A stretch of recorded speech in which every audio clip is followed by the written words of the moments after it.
So, Emma, thank you for responding for my invitation to this talk. Um, One of the talks I'm doing in the frame of my scholarship, KPO scholarship, which I'm really happy to do. Um, First of all, because I know you. We'll talk about that maybe a bit later, but I would like you to introduce yourself and say something. Who are you and how you are connected to the theater world? So my name's Emmä Bonnici. I was born in England, and I ended up where I am, and who I am is largely been influenced by um, arriving in Poland to a Song of the Goat, a teatralnego workshop, a 2-week workshop that they were doing. And at the time I was 26, 27 years old. And I was just finishing my master's at Central School of Speech and Drama in Mm. it's called advanced theatre practice, but essentially it's a kind of form of devising where they put different elements of theatre making together. And I was part of the actors branch of that. And before that, I came out of doing literature, English and classics. But I knew that I'd always wanted to be an actress, but I felt not emotionally, mentally resilient enough to go into the acting profession because I was just hypersensitive to any form of criticism. And so I wanted Mm. to live a little bit before.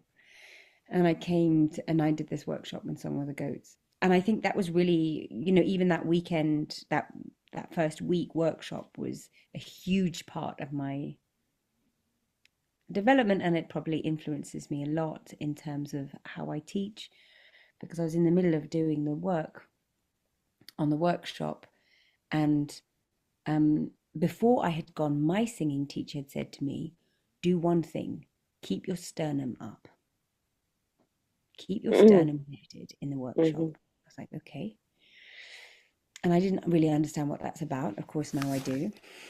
Um, but in this workshop, we were doing some physical exercises, and I was partnered with an Indian gentleman, and the director of Song of the Goat, Krajowego came over and spoke to the Indian guy and said, "Yeah, you need to back off because she'll never be as good as you are. If ever, maybe for 5 years, she'll need 5 years to meet you, but maybe never. It will never be possible for her." The fact that he didn't even address me was already a lot, but the fact that he so dismissed me made me so angry. And I had also got another message from a director that week. I mentioned that I was doing this workshop, and he said, "Be bold and be beautiful." Again, like a piece of advice that I've never forgotten. And I remember going home and I was so angry, like so angry. And I read through that message from that director and I thought, I didn't come here for the good opinion of this director. I came here for myself. And I thought, well, are you working hard? And I thought, well, I don't sweat very much. And maybe that's a sign that I'm not really pushing myself. And so I decided that I decided that I was going to do my work. I needed to turn up and I needed to sweat at least half as much as the sweatiest person in the room. And whenever he asked for volunteer, I was to put myself forward every time first, or I was just to put myself forward. And that changed everything. And it changed the way he looked at me. And it changed and then after that, I got invited into the company and I spent actually not so long with them, probably 8 months or something with them Mhm. before it all collapsed. And then I ended up working with another company called Teatralnego, who's very influential on some elements because they basically gave me a shot.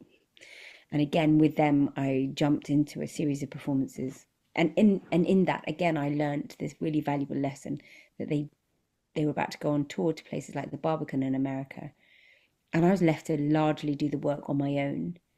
And I thought, they don't give a shit. what your conditions are. They just want you to turn up being prepared. It doesn't matter how your story around how hard it is and how little support you've had and you don't understand. And I was like, they don't care. No, the audience also doesn't care. They just want you to turn up and do your job.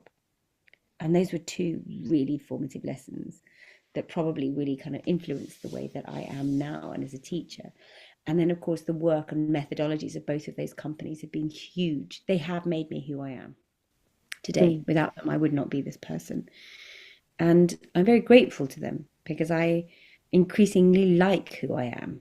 And I know that's also down to a kind of standard and an ethics and a way of approaching work and practice and being in the world that is largely governed by all that I learned there. And so that's how I came into the world of theatre and voice and performance. And when I first met the work, I knew that this is what I'd been looking for. I'd been looking for a way of acting that was not Stanislavskian, that didn't go in via thought, because I'm an overthinker. I needed to go in via something else, and sound and body was exactly the right route for me. Yes, and this is how singing as life practice was born. Singing as life practice was born because my dad died. It was also born because I couldn't pay my bills. So I desperately needed money. And until then, I'd been directing Polish high school kids in Shakespeare plays and very ambitious plays. I found it very difficult to be a director. I'm not a natural director. And that's what I'd been doing. I'd been teaching English through theatre. A colleague of mine from ZAR had been offered this job by these two women called Ania Times and Dorota Kamecka. And she didn't agree with the conditions of the job, which was that the group would not be stable. And I got a call from her saying, I absolutely don't agree with this and I won't have it. I've told them, and so I don't want this job, but you can have it. And she had negotiated what for me felt like a very good fee at the time. I was like, okay, yeah, I don't care what their conditions are. I need the money. I need the money, so I'll take it. So that was how I started teaching singing. But I think singing as life practice in the way it is now was formed because so often in my life I was told, you know what you need? You just need to be a little bit more confident. And I just thought, if I could, I would. Because it felt like everybody was saying, if you could just be a little bit more confident and you could just believe in yourself, then your life, which felt very stuck, would go forward. And I couldn't for the life of me do it. I couldn't just be a bit more confident. And meanwhile, my father had died, and I also didn't understand how to navigate that territory. I didn't even know then about any conversation about grief. And I was pointed to the direction of Elizabeth Kubler-Ross from a man in Waters in a bookshop, where I went into and said, I need a book about death. Like, my first thing was to go to books. Because that's growing up, that's where I'd gone for all of my information, was books. Mainly fiction, but that's how I got to understand how I might negotiate and navigate myself in the world. And that didn't really do it for me. And again, it was very much Song of the Goat. I returned and we had to rehearse for a performance, and the man, Kasper Kuszewski, who was in charge of doing our vocal warm-up, he invited the whole company to do our practice, which was vocal tuning, which is creating chords of harmonies. You have 3 breaths and you take a note, and when your new breath comes, you give a different note. And yet we're all listening to each other to create these chords of harmony. And they're doing that. And then he just looked at me and he said, Emma, why don't you improvise inside of this? And I did. And I remember feeling like this storm of everything. And it was a way for the company, and the company just stood there and they just held these, and they continued the exercise. But I remember being in the corner and just facing the wall and just singing and feeling them behind me in the center of the room. And there was no emotion from them. They just did their job, and yet they were fully with me and for me. And I was able to go through this whole storm. And it was a really big moment in understanding that music can contain quite a violence of emotion, violence in a very broad sense of the word, as opposed to destructive, but huge, like emotions that I had seen had been really repellent to other people. My grief had been quite repellent to people. They backed away from me when I started crying. In England, it's a very different situation of experiencing emotion or reacting to them. And I think it was really then that I became more conscious of feeling that singing could really do this. I long for freedom. I long for freedom. And that was another huge influence on singers' life practice, is the belief that everybody can be free and has a right to that freedom and a right to bigness and a right to a sense of flight and a right to a sense of that inside of a group. And I'm not very good in groups. I don't mind it if I'm at the beginning when the group is forming. But in general, I found that if a group's formed and I arrive to it after it's formed, I never find my place in it. I'm always quite far out on the edges of things. And I've often in groups been somewhere on the edge. I just don't fit in. And so that was also about, I think, a huge influence on singers' life practice, in the sense that there was a desire that people could feel that they belonged, if not to a group, because I had no desire to build a group, but at least to themselves and to the world. And do that, and that has been for me like an absolute non-negotiable. Like, I feel fierce as hell about it, and fierce as hell about anybody shaming anybody else. And I've always felt that when I was growing up, especially at university, I would talk about this sadness, and everybody would be like, "Oh yeah, I don't know what you're talking about. I'm having a great time." And of course, I subsequently found out that everybody wasn't having a great time, and they were all struggling. I was like, "But why did you lie? Like, what? Why couldn't we just talk about it?" And I felt very frustrated about being kind of down statist for talking about what everybody was going through, but nobody would talk about. And I never understood it. And I think that's a further factor on the development of the work of singing as life practice, is that actually the things that we go through as human beings, the struggles and the sadness and the frustration or the sense of shame or the feeling lonely or all of it, is a human experience. And if somebody talks about it, I wanted them to feel that they were not small, but they were fucking big for showing up and actually saying anything about it to start off with. And that needed to be honored and celebrated. And so this idea of people having a place in which they could express whatever they wanted, however they wanted, without any sense of status coming into it, which is why in my work, I ask people not to comfort each other, because it always assumes that the comforter is sorted and the one who is being comforted is not sorted, or it can do. And also it allows those who require comfort to learn to have the courage to say, I need help. So it allows space for lots of different things.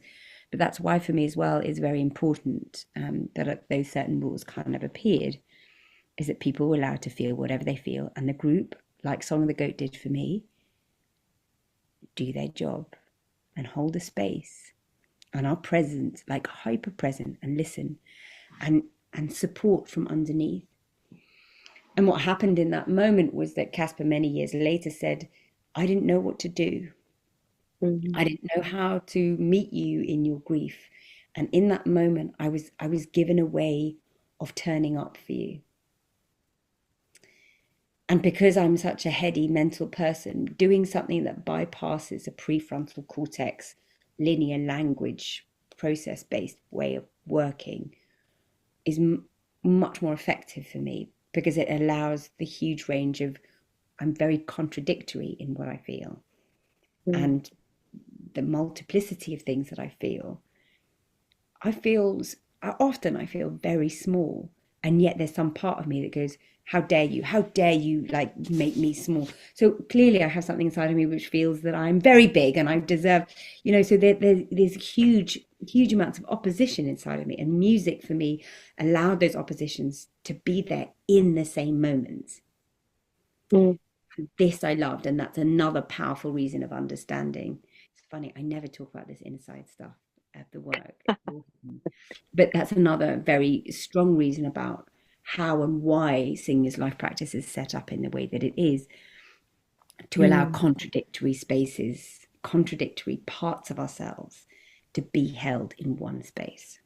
I'm listening about that for the first time in my life, and we know each other quite few years. Yes, I never ever talk about it in a. It's very, But very clear for me, and it's very structured, but I often never talk about mm, it. yes, but it makes me feel that when in 2016 was that probably when I came for the first time for your very short workshop. I wouldn't know, it was like a session 2 hours and a half or something like this, and I was in a shock. I was like, I can't, I didn't understand what is happening really, but I felt that something good came to collect the separated pieces of me in one place again in my body through my voice, but because of the very special way of leading people as you do. It's interesting what you said about not really being a group person, because you are such a great leader of the group and an ensemble training. Mm. And this is what I remember. Like I was again mm, connected, for the first time probably since a long time. And I'm mentioning that because for me it was the beginning and like the switching point to start to be interested again in singing, in voice, in musicality of myself. Not even just, it's not only about singing. And how could that happen that I wouldn't experience such a thing if I wouldn't met you in that day? That's why I wanted also to include singing as live practice as a workshop 2 days ago, but also you as my teacher, to invite you into this project, my research scholarship project, because I found that yes, to meet voice and movement in in the way you are proposing, with the understanding of what is happening, with the time to really dive somewhere. If you don't have to understand that, but experience this, it's such a transformative, moment in life. Uh, and for me as a performer, it was also like I like uncovered some areas for creativity as well.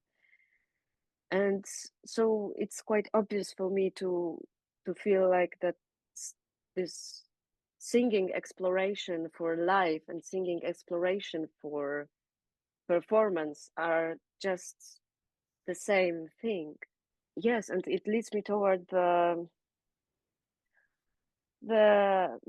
the topic of a crisis, and you already said something about your experience, and I can only share my that indeed in the moments of crisis when I turn into my voice, into my breath, and with at least a little understanding, what does it mean to breathe, what does it mean to sound, and to meet myself through this, it really helps.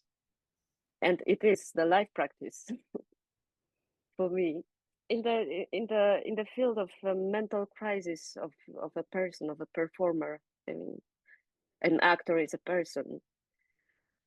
I found interesting to stop and contemplate what are the elements that are needed for a person to not break to a pieces, but to stay in one piece.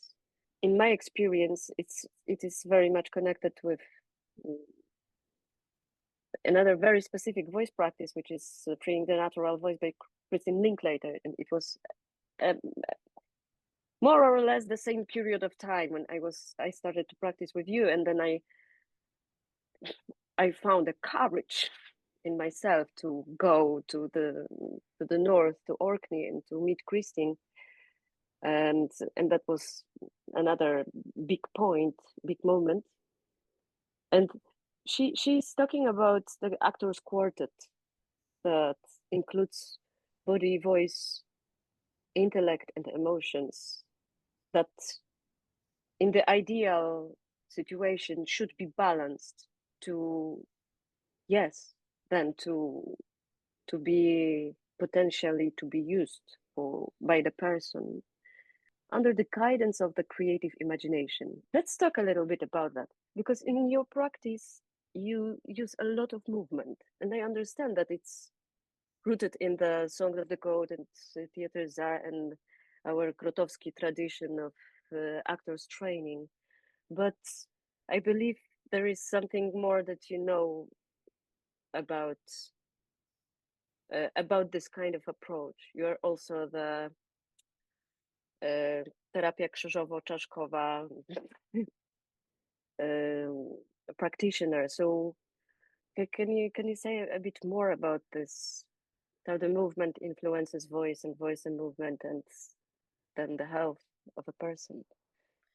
I think for me, part of it was I think the movement allows me to access my own imagination and and my own listening. And so because the thing about craniosacral therapy is it's a form of listening. You end up having to listen and listen to the other. So the thing that was very interesting for me as you were speaking was suddenly understanding that while I'm not a group person, for me, I realized that actually I don't manage to use my voice on as a solo tool for myself at the moment. And this is maybe slightly skipping ahead, in terms of we have, of course, levels of crises in our lives, and probably appropriate to our becoming or our individuation or whatever our Jungian moment is. And so I'm now in my 40s and I'm really in this moment of, like another evolution of personality. But until now, all of my healing had to be done in the presence or under the witnessing of at least one other. That somehow the presence of the community or of an other allows me to hear myself in a way that I can't on my own. And I feel, and I think that's a large part of also what this ensemble moving is about. It's a way of accessing this, what Linklater will then call that, was it the creative, under the overarching guidance of the creative imagination.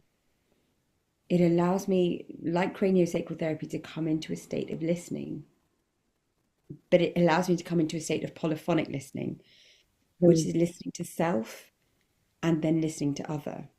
For singing and the voice, that development of a kind of polyphonic listening, a two-directional listening, inside and outside, feels vital for me. And the physical work allows me to do it in a way that just going straight into the voice as a doorway doesn't allow me.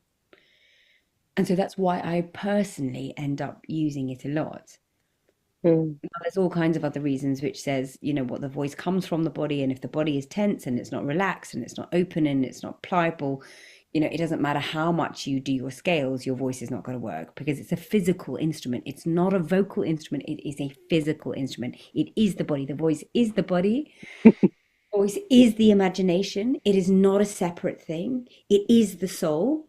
The intellect, I don't know. That's the one thing I don't know if I use. I don't quite know how Linklater is using that word.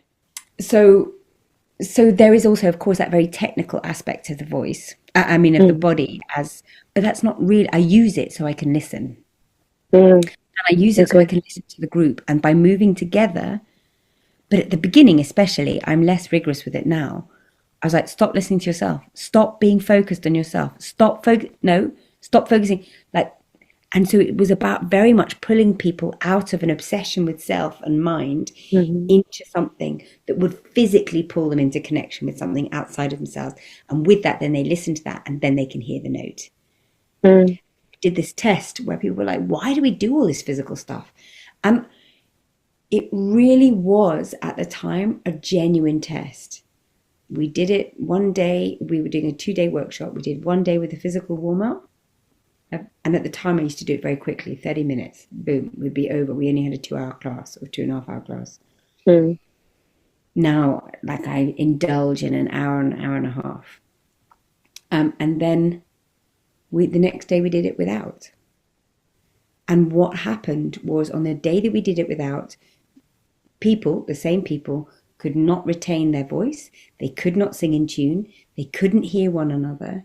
And this for me was really a point of proof. I was like, we need this physical tuning because if people don't do that, they can't hear one another.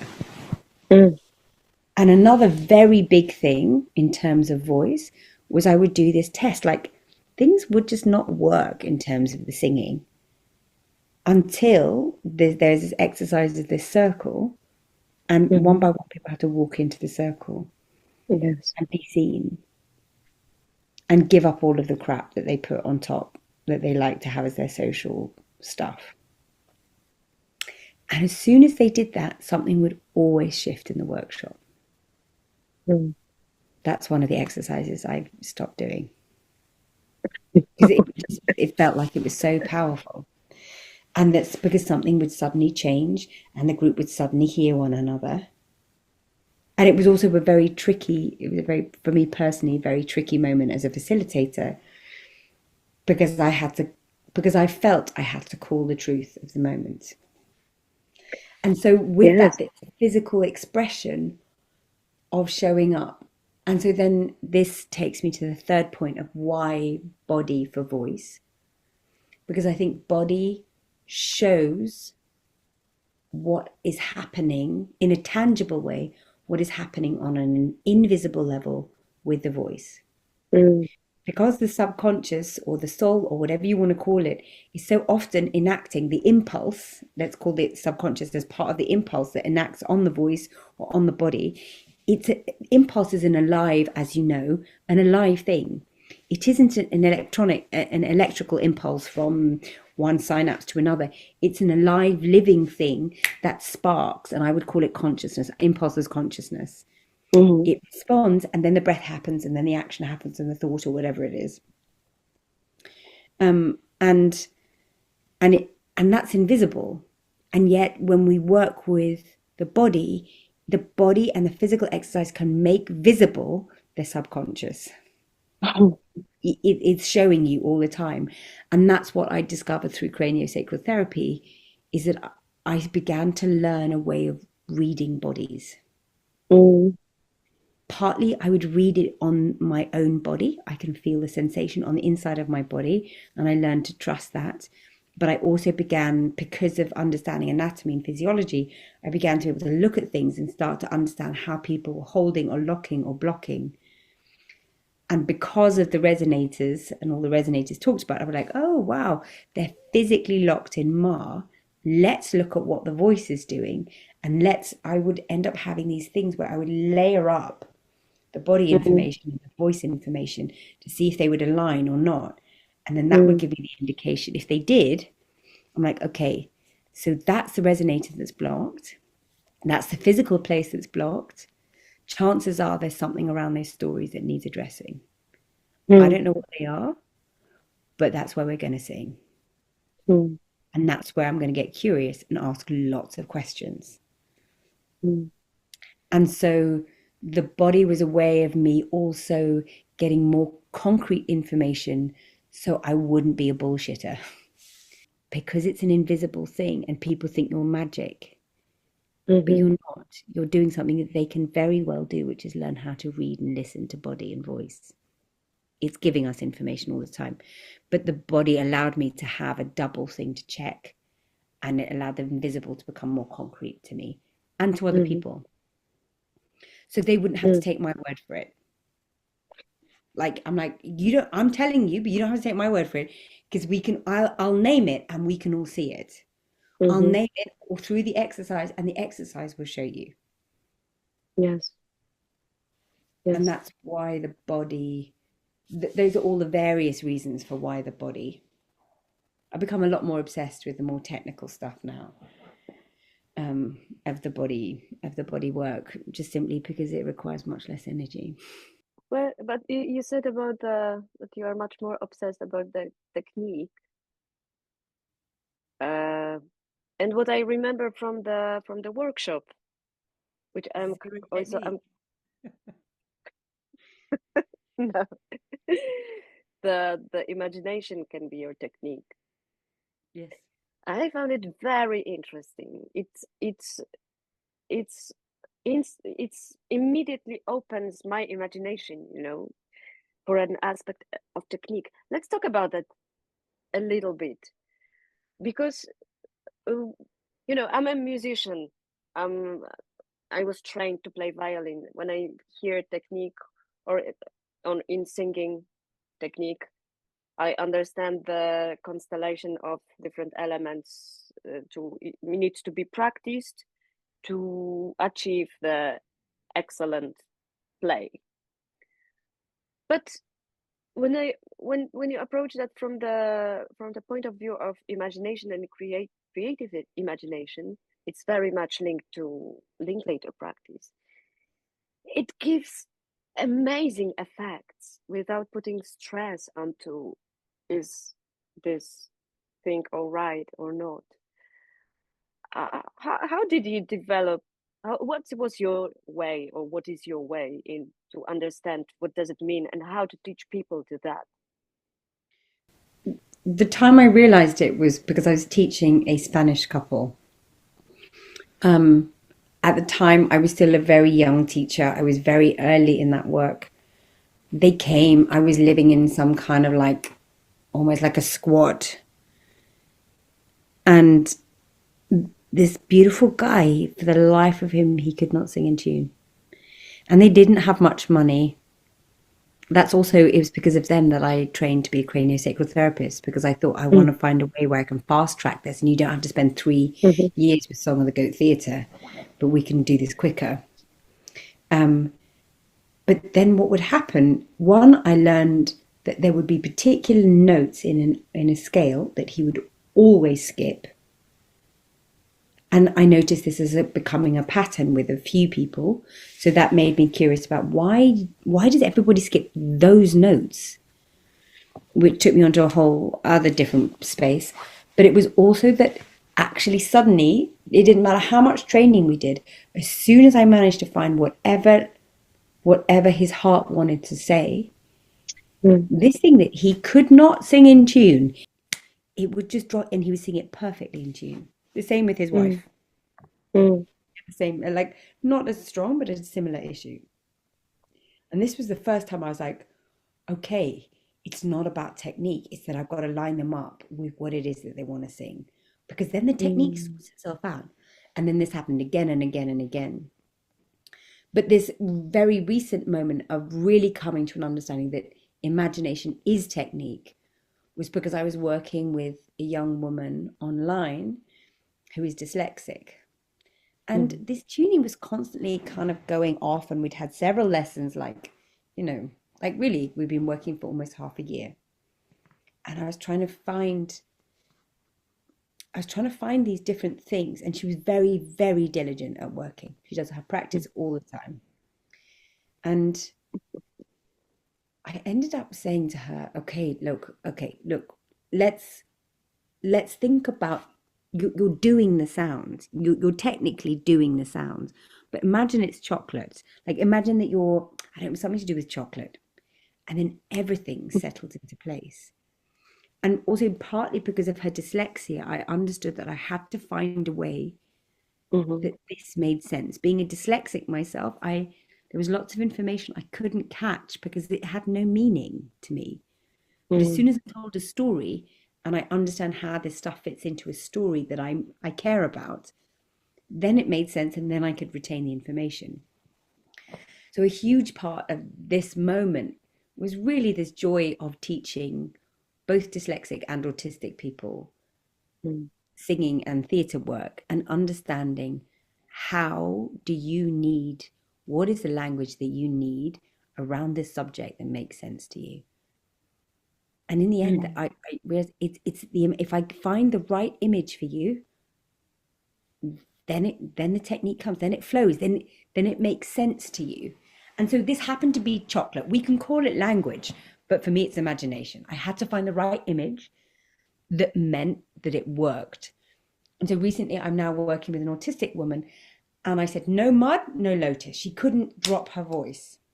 And I knew that she's into something to do with like Indian, Native American medicine and stuff. And so I was like, okay, let's go down this. Without the mud, without you starting to support your voice, you will not have this lotus, this spiritual lotus that you love. So you have to connect to your mud. Then her voice drops. As soon as I said, okay, it's like the pain body, right? I was thinking about woe, I was thinking about grief, loss, and despair. I was like, like this is the pain from which the gold is born. Her voice completely tightened up. I was like, okay, putting it into that imagery doesn't work for her. Mud and lotus works for her. So also this is again another really strong proof for me about finding also the right, engaging the imagination in the appropriate way. But for me, it still will always come back to whatever the need is. Like really, if we know what it is that we need to sing or say or speak about, then everything will be fine. It's an unsatisfying. So I say my obsession with technique is because, and it's less exhausting because at the moment, the way that I've taught is with some people, it's me who's constantly searching for how them finding that need. And even in myself, I find it sometimes hard to understand the truth of the moment that I need to sing.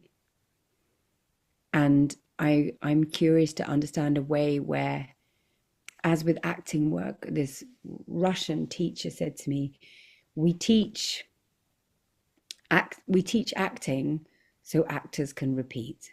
That's the point of actor training. Is because if they have to play this night after night after night, they need to have the ability to repeat. And I'd like to be able to find a way to teach people to get to the point where they can repeat. Some of the time that's just because the body is so strong in releasing information, especially within the joints. If we can come and just do the action of releasing, then maybe the repetition or the emotion can flow, and after that we can connect it backwards. Yes. So would you, as a person, as a performer, as a pedagogue, you, Emma, is there anything that you do for yourself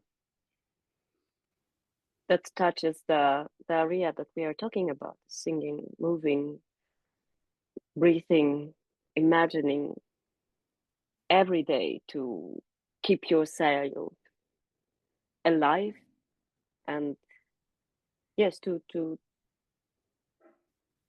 keep those elements of your craft alive. What do you do? I'm really ashamed to say I do nothing. And that's my own personal current crisis. I used Mm, to I used to perform, and that would be the way that I would keep it alive. mm, Um, maybe it can change. Maybe I can become more, let's call it maturation, but in a non-pejorative way, because I don't think I was immature before. But maybe that I will arrive at a moment where I can sustain it alone, and I can sustain it through solo practice. But at the moment, I need other people. So I've just come off my own creative residency, and the experiment was to take a student of mine, who Marta Joreza, mhm, who is a wonderful and also kind of precocious in a very good way student. Precocious meaning she's very kind of, she's really into all of the imagination stuff and are kind of obsessive about it and very present with it, and I'd felt that whatever had happened, that relationship had got slightly imbalanced, and that I'd given a lot. And I was like, okay, it's time for you to give back. And I felt that she would be able enough in the work, because she'd come with me in so many different places with my work. I wanted her to teach me back my own work. No, mm, I wanted her to teach me. I wanted her to facilitate me being able to go back into my own work, because she spoke that language and she was now well versed in that language and that vocabulary.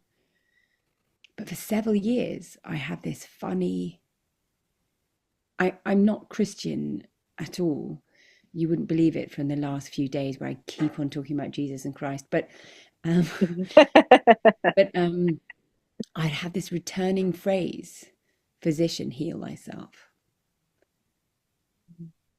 And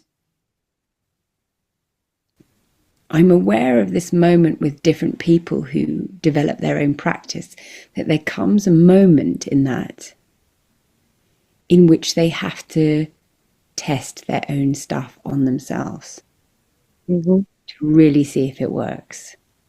mm, And I feel I'm in this process mm, um, to really see, like, can I do for myself with my own work what I believe it does for others? I mean, it's a current work in progress, and yes. I can't yet tell you, because I'm not sure yet if I have done it. But there will be a moment which probably I'll even have to do it without anybody else there. I will just have to be rigorous and go into the Mm, studio alone and learn how to be enough so that I can listen to myself, and it's enough so that I can hear myself. And somewhere along the road, I bet you that is to do with feeling that I am worthy enough of listening to myself. mm, And once I can do that, I think something will start turning. But at the moment, I get that by being involved in a creative practice.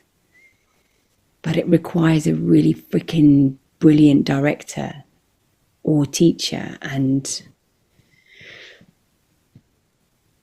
being held by them. I need a space in which I'm actively held, and I haven't found that. And I feel this is what I need in order to show up in my practice and work, as both as an actor and as a pedagogue. And I need to put myself out in the wind, and I mm, haven't done that for a long time. And I think that makes me safer as a teacher. mm, Um, in safer as in the negative sense of the word, as in I stop opening into the moment. I start repeating like a set of, everything becomes like a set of, instructions. The life of it, the life force starts to wane out of it. It becomes sluggish, and mm. um, Yes, yes, I know. I know. there's I something about think that creative risk. Yeah. yes, Well, I feel like I touched similar place too, because when Studio Kokyu just disappeared, I mean, not disappeared, but I left, and suddenly there was no, and it was sudden. There was nothing to be done creatively. I mean, life is creative, but then it's really out of balance when you suddenly don't have this activity.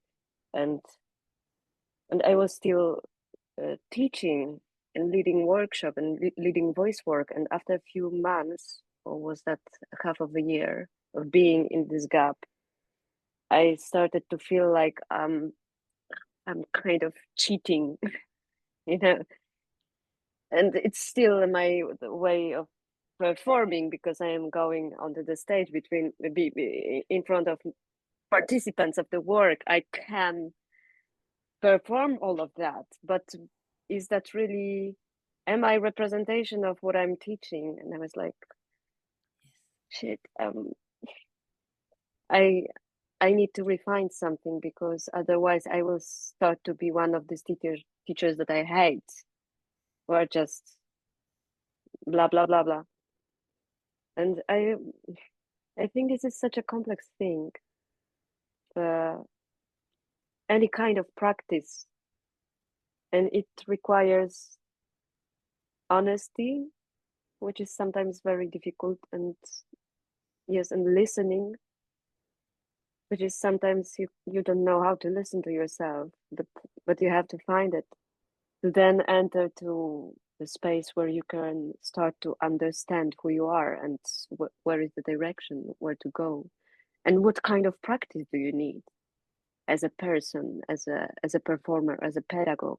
It for me is about that I still have to put myself in a place of creative risk Hmm. in order to be an authentic teacher Hmm. and in order to be an authentic human being. Hmm. And I realize that actually also the current practice that I'm driving towards, sorry, I just get this clarity. The current practice that I am driving towards is that of listening through going on this Vipassana retreat and this meditation in order to sit in 10 days of meditation. It so happened that I got kicked off the course after day 3, which I'm very upset about. But, you know, we'll see. I still want to go into this 10 days of silence. Mm-hmm. And in order, and that's also why because I heard this person's writing about walking and what happens to the listening after 3 weeks of walking without, you know, this, Mm-hmm. and probably without Yes. information from, and I want to understand what will happen to the listening. There's something about the listening, Mm-hmm. and I feel hugely hungry to be back in life in a way that I haven't been hitherto, to go and meet it, because I also suddenly feel like I don't have anything to talk about, so I have no reason to sing because I have nothing to say at the moment. Mm-hmm. So if I want to sing, I need to have something to say. If I want to create, I need to have some kind of questions. I need to be I know. Yeah. inquiring about something, and that requires me to put myself back into life rather than to stabilize life. Mm-hmm. And that is a different form. That is the life version, perhaps, of creative risk. Mm. It will stay with me now, the creative risk, and I think that's a that's a good thought to finish the talk. I feel like we could talk and talk and talk. Well, Emma, thank you so much. Thank you, and Thank you thank so you. much for your time, and yes, saying yes to this invitation. Um, I'm learning a lot from you. So, would you like also to say quickly where we can meet you? We, whoever will search for the work you do, what's in front next year? Any workshops, any Yeah, sessions? there's Singer's Life Practice has a new home, which is in the process of being developed in Hayden Bridge, in a new centre there, which will be founded by me and um, a pedagogue, an acting teacher called Gabriel Gowan, and it will be a place of training, but that will also be the home of Singers Life Practice. Mm. And there will be a series, a 5-month series that looks at the resonators, with a 4-day residency, which will be the first residency in the UK, which is very exciting. But also I teach around Europe, predominantly at the moment in Spain and in Poland. And I am doing my second version of the Summer Voice Festival, so that I have founded a Summer Voice Festival that is very different than Singers Life Practice, because it's really not focusing so much on process and imagination into voice, or voice as a dramatic text, but is looking much more at the technique of singing and polyphonic song. So at the moment, it's quite a fast-paced event where there is a concert that's put on with about 15 songs, 30 participants at the end, looking at anatomy of the voice. It was set up to look at anatomy of the voice, have some kind of emotional process and ensemble-based practice, and then really bringing in a master choir teacher to really just drill those songs. And so people could start to understand how to put technique into practice, but that technique having a smattering of the imaginative and the emotional inside of it, but really wanting to get out of focusing only on process and saying this has to be used, and people need to learn how to use the process work into action taking and singing.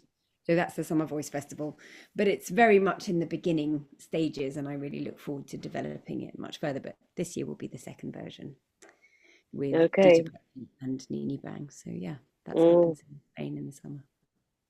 Fantastic. Okay, I cross my fingers then for the new home. Thank you. Congratulations. Thank you. And for all the work, and I will spread the word about it, because I'm one of the people who utterly knows how important it can be.